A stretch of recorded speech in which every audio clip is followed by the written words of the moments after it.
A Jewish story. This week's story from the Holocaust is taken from the book Judaism, Anti-Semitism and Holocaust, Making the Connections, written by David Patterson. The obliteration of the word.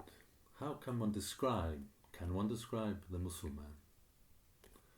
The Mussulman, one recalls Levi's description, is part of a silent, anonymous mass of non-men who say nothing, not because they have nothing to say, but because their words have been reduced to non-words. That is the void that they are. They are not even silent, they are silence itself. Drained of the divine image, the Mussulman is drained of the word. He is no longer a speaking being.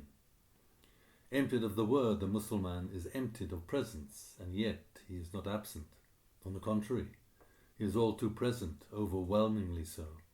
This mute and faceless mass forms a skeletal river of non-being that flows into an ocean of fire and ashes.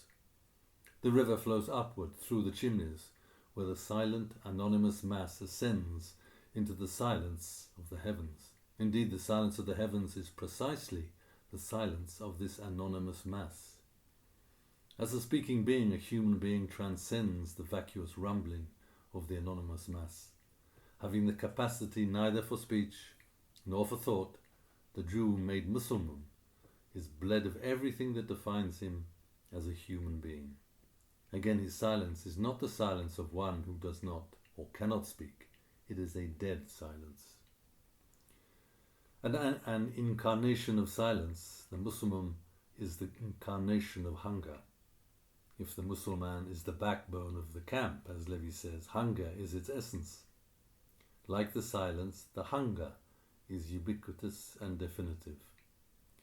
If, in the words of Levinas, to recognize the other is to recognize a hunger, the lager is the silence of the radical non-recognition of the other human being.